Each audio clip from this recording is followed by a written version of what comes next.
इसलिए महाराज 5 वर्ष के बेटे ध्रुव तपस्या के लिए चल दिए। और महर्षि नारद जी जैसा कोई गुरु नहीं है, वो अच्छे अच्छे चेलों को तलाश ही लेते थे। नारद जी मार्ग में आ गए, कहा बेटा where are you going? Now you are in the under age, नाबालिग हो, कहाँ जा रहे हैं तुम? हम तपस्या करने जा रहे हैं, भगवान को तपस्या, ये कोई तुम्हारी उम्र है? जब हम भी साधु बने ना तो पता नहीं क्यों साधुओं से लोगों को छोड़, बाबा जी कौन सी चक्की का आटा खाते हो, ऐसे पूछते। बड़ा आनंद आया है, सकल कर्म कर थके गुस्साए, ऐसे थोड़ी। तो महाराज कहने का मतलब कभी कभी ये देखो, कबीर साहब को भी लोग कहते थे कि कबीर किस चक्की का आटा खाते, हमहू का चेला बनाएला। तो कबीर साहब जी से लोग कहें कि हमको भी चेला बना लो, हमको भी चेला बना लो। तो कबीर साहब जी ने कहा, कबीरा खड़ा बाजार में और लिए लुकाठी हाथ, आ जाओ चेला बनना है तो पकड़ो इस मसाले को, और जो घर जा रहे आप नो सुचले हमारे साथ। इतना आसान नहीं है साधु बनना। जो घर, पकड़ो इस मसाले को, जला दो अपने घर को। तो आतंकवादी थे क्या तो अपना घर जलाना सिखाते थे? बोले नहीं, ज्ञान की मसाले से अंदर में जो घर गृहस्थी का जंजाल बसा रखा है उसे जला दो, आ जाओ। एक महात्मा थे बरसाने में, वो रहे, साधु बन गए, वहां रहते थे। और एक पांव उनका, ऐसे बहुत साधु होते हैं, एक पांव उनका घर में रहता है और एक पांव मठ में रहता है। तो ये भी कोई साधु है? एक ही नौका पर चलो, या तो इधर के या उधर के। राधा रानी जी को थोड़ी दया आई, वो ऊपर से नीचे को उतर रहे थे सीढ़ियों से, और एक एक कोई सोहिनी सेवा, हमारे ब्रज में सोहिनी सेवा मानी झाड़ू लगाने को सोहिनी सेवा कहते हैं। बड़े बड़े संत लगाते हैं झाड़ू ब्रजमंडल में। इसलिए आशा महो चरण रेणु जुषा हम श्याम वृंदावने किमपि गुलमृत औषधि नाम। तो महाराज वो एक कोई देवी थी, वो सोहिनी सेवा झाड़ू लगा रही थी। उसने कहा बाबा पल्ली पार हो जा, एक तरफ हो जा, एक तरफ हो जा। और जो ही इतना शब्द कहा, महात्मा का मस्तक चकरा गया। उसने सोचा कि इसके दिल में राधा जी बोल रहे हैं कि बाबा या तो तू गृहस्थी ही हो जा या फिर साधु ही हो जा, दोनों तरफ। अगर आपको भगवान पर विश्वास ना हो तो घर का दामन पकड़े, तब तो फिर कोई बात है। लेकिन अगर भगवान का विश्वास हो तो चल पड़ो मीरा की तरह।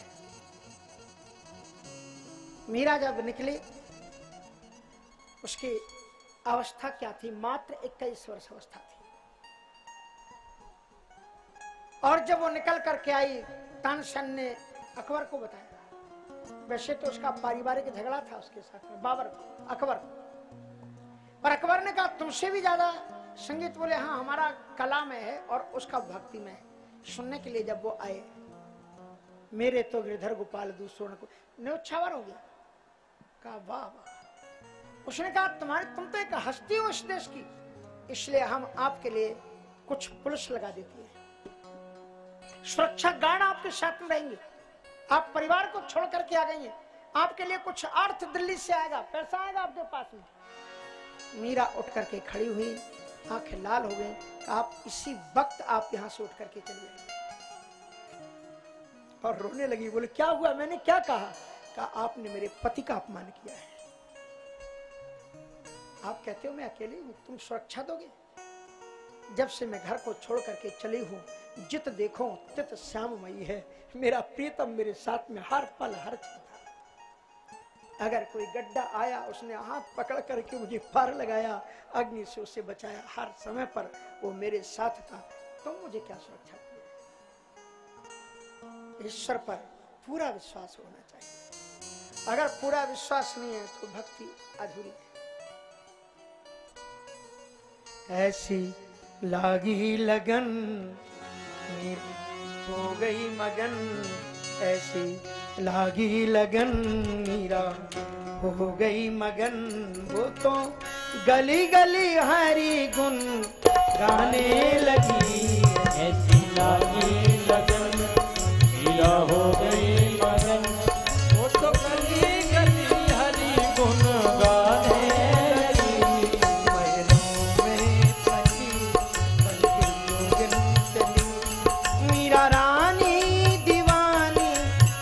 गाने लगी।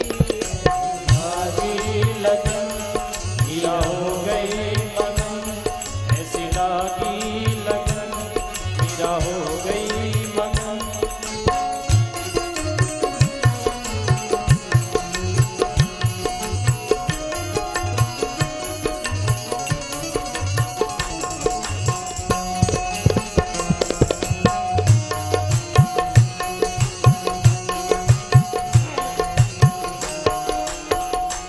कोई रोके नहीं, कोई टोके नहीं, कोई रोके नहीं, कोई टोके नहीं। मीरा गोविंद गोपाल गाने लगी। मीरा गोविंद गोपाल गाने लगी। बैठी संतों के संग रंगी मोहन के रंग। बैठी संतों के संग रंगी मोहन के रंग। मीरा प्रेमी प्रीतम को मनाने लगी। मीरा प्रेमी तुमको मनाने लगी। वो तो गली गली हरि गुण गाने लगी। ऐसी लागी लगन मीरा हो गई मगन। वो तो गली गली हरी गुन गाने लगी। ऐसी लागी लगन मीरा हो गई मगन।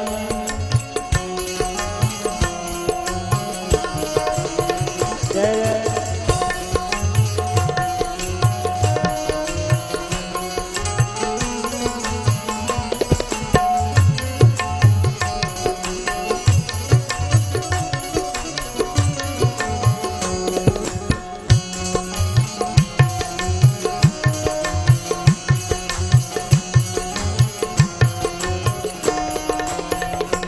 राणा ने विष दिया मानो अमृत पिया। राणा ने विष दिया मारो अमृत पिया। मीरा सागर में सरिता समाने लगी। मीरा सागर में सरिता समाने लगी। दुख लाखों सहे मुख से गोविंद कहे। दुख लाखों सहे मुख से गोविंद कहे। मीरा गोविंद गोपाल गाने लगी। मीरा गोविंद गोपाल गाने लगी। वो तो गली गली हरि गुण गाने लगी। ऐसी लागी लगन मीरा हो गई मगन। वो तो गली गली हरि गुण गाने लगी। ऐसी लागी लगन मीरा हो गई मगन। ऐसी लागी लगन मीरा हो गई मगन।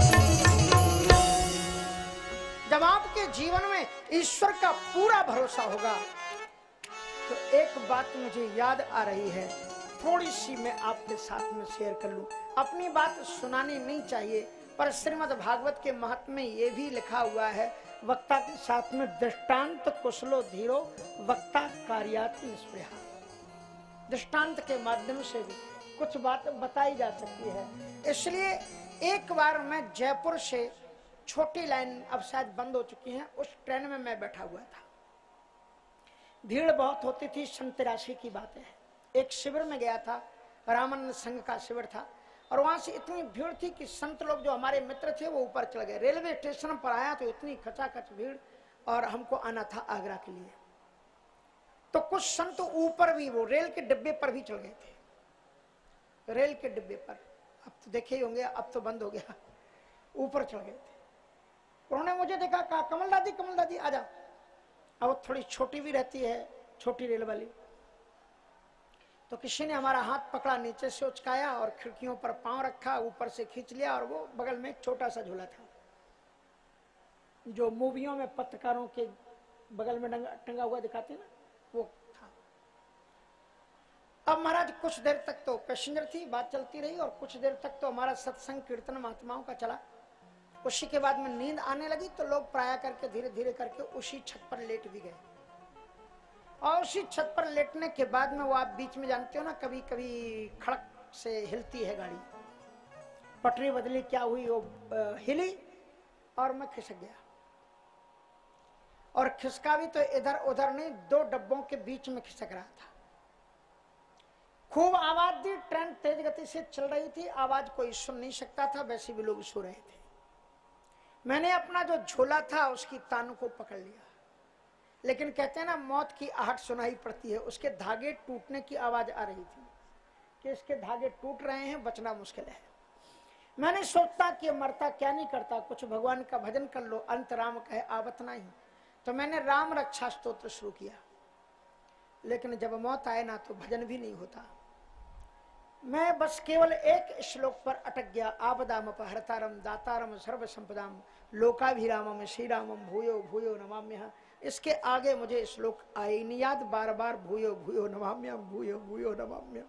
और वो पट्टा टूट गया, पट्टा टूट गया और मैं गिर गया 2 डिब्बों के बीच में। और उसके बाद में मेरे ऊपर से 3 डिब्बे ट्रेन के निकल गए। मैंने सोचा कि मेरे हाथ पांव कट गए होंगे, और अगर मैंने देख लिया तो पता लग जाएगा। सुनते हैं कि फिर भय आ जाता है, फिर हार्ट अटैक हो जाता है। इसलिए मैंने सोचा मैं खुद नहीं उठूंगा, कोई और उठाएगा तब उठूंगा। तो मैं वहीं पर लेटा रहा, मैं उठा नहीं, बिल्कुल सत्य घटना है।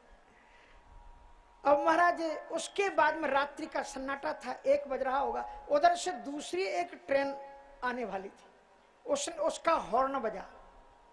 उसका जब हॉर्न बजा तो हमने कहा कि बच्चा राम अगर नहीं कटे होगे तो अब कट जाओगे जरूर, अब भाग लो।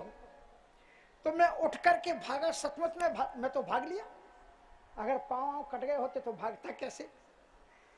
तो महाराज जितना उधर वो मैं खिसका तो कंकड़ पत्थर थे वो मेरे हाथों में छिल गए, कंकड़ एक आध अंदर भी चले गए कांटे। उसके बाद में फिर मैंने हाथ पांव देखे, कहा हाँ मैं हूं तो ठीक। कोशिश की तो ऊपर था, चढ़ करके रेल की पटरी पर आ गया, मेरा झोला भी मिल गया।